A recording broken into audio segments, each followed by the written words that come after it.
morning. Welcome to my weekly report on current real estate matters for week ending August 16th.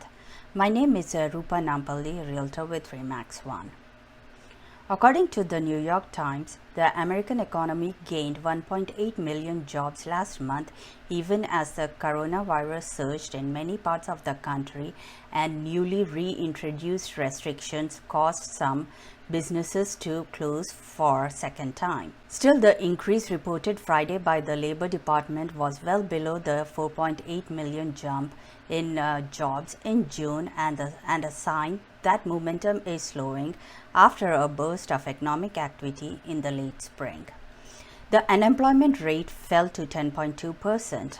The Labor Department's U6 measure, which includes discouraged workers who have given up the search for work, as well as those who are part-time jobs because they can't find full-time positions, stands at 16.5% seasonally adjusted.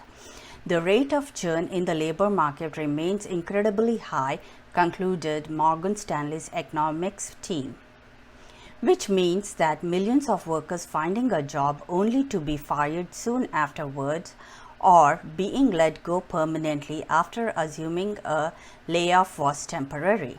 According to Beth Ann, chief U.S. economist at S&P Global, I think the U6 is a better indicator of the job market than the 10% unemployment rate. The traditional unemployment rate doesn't capture what's happening on the ground. The share of mortgage loans in forbearance dropped from 7.67% the previous week to 7.44% for the week ending August 2nd, according to the Mortgage Bankers Association.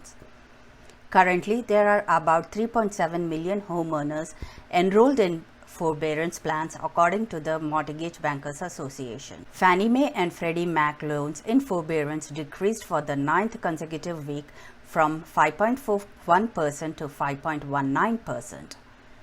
Ginnie Mae loans in forbearance dropped from 10.28% the previous week to 10.06%. Portfolio loans and private label securities in forbearance declined from 10.37% the week before to 10.12%. Independent mortgage bank services loans in forbearance decreased from 7.81% the previous week to 7.7%. Depository services loans in forbearance also decreased from 7.95% the week before to 7.63%.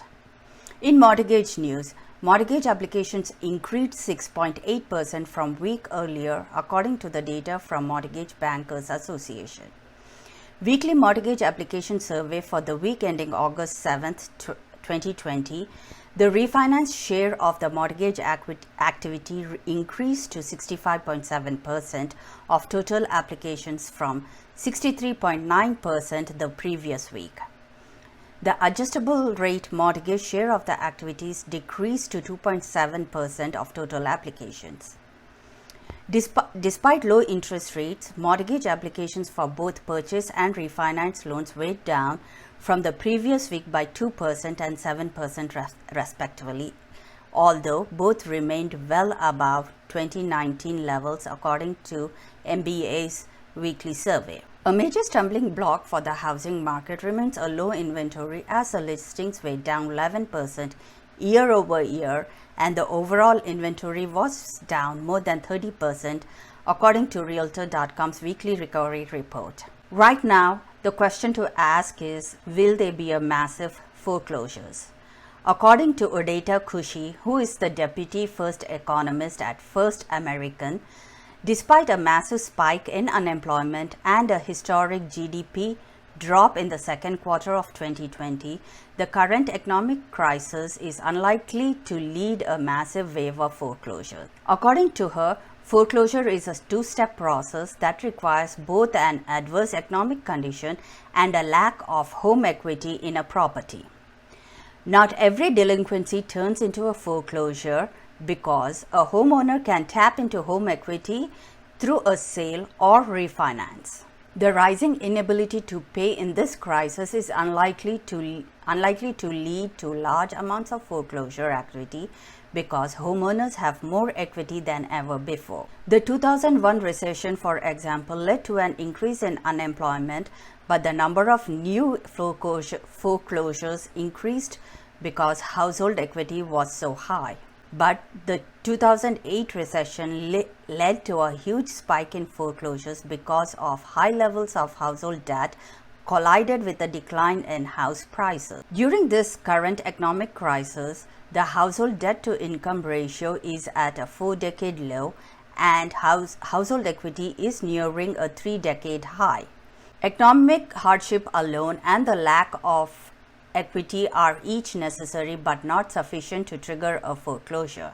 It is only when both conditions exist that foreclosure becomes a likely outcome. As we look at the home ownership history from 1890 to 1920, the home ownership rate in America fell as immigration and urbanization offset rising incomes. We did see an increase in the ownership rate during the 1920s, but the Great Depression more than wiped out this gain, with the rate falling to low of 43.6% by 1940. Between 1940 and 1960, the ownership rate rose by over 18%. That was due to wages rising, a large share of households getting older and entering prime home buying age, a revolution in mortgage financing, the GI Bill of Rights, and the development of large-scale housing subdivisions which offered affordable homes. After a slow growth from 1960 to 1980, the rate surprisingly dropped to 63.9% in the following decade. Part of this drop between 1980 and 1990 was due to an undercount adjustment that the US Census Bureau implemented. As we look at the home ownership in more recent times, we need to look at President Bill Clinton and his national ownership strategy, which advocated a general loosening of lending standards. His plan worked. Following his administration, President George W. Bush had his own version to continue to increase the home ownership, the American Dream Down Payment Act. His plan also worked until it didn't. In 2005, the home ownership rate hit an all-time high of 69%, but then the housing bubble started to deflate and then burst. This led the home ownership rate to drop to under 63% in 2016. That's a number that had never been seen since the development of the quarterly ownership rate back in 1965. Once we bottomed out, the rate started to improve. In the second quarter of this year, the ownership rate spiked from 65% to 68%.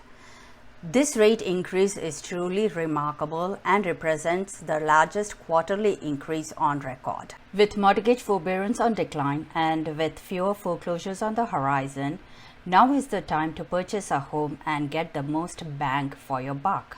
If you are in the market to sell your prized asset, which is your home, or purchase your most valuable asset, your new home, please give me a call at 732-397-9185 or visit my website at ruparealtor.com or email me at rupa@ruparealtor.com. Have a great week ahead.